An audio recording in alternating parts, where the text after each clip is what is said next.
It was surreal, humbling, emotional. I don't know why, but my life has been one blessing after another. Brought back a lot of memories. A lot of my old players from Princeton who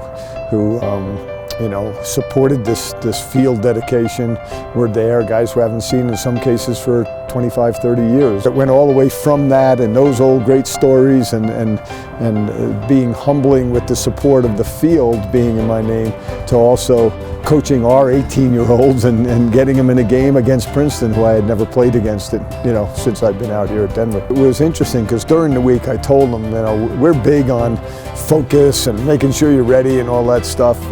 In a fall game, it's not quite the same as a regular season. You don't do scouting reports. You're not really worried about what the other team's going to give you. You just want your team to play well. All week long I was telling them I may not be focused for this one because of all the distractions and the field and the dedication and my family and the alums from both schools and families, but I need you guys to be focused.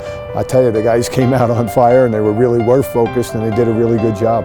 The only weird thing was the realistic occasion of seeing the two uniforms going against each other. But in the long haul, it was, once the game started, it's your team against theirs, and that part was the easy part. The other night we had our banquet for celebrating last year's season. One of our guests was Diane Lent, and I made comment at the dinner that Diane and I may be the only two people around that have fields dedicated after him and still alive to talk about it. I said, well, it beats the heck out of the alternative. Everybody else talking about you, but you not being there to celebrate it. The theme of my talk was the same as the theme of my talk in 2002 when I got into the Hall of Fame was,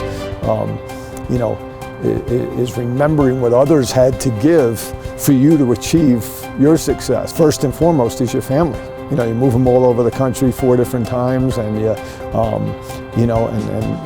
when kids are young, they're suffering with dad not being home a lot, like a lot of people, but the ups and downs for my wife of winning and losing and good seasons and bad. The celebrations are great and the bad moments are tough, but I think the family is first, and then all of a sudden you start thinking about all those guys who played for you, all the guys who coached with you, and it becomes pretty surreal.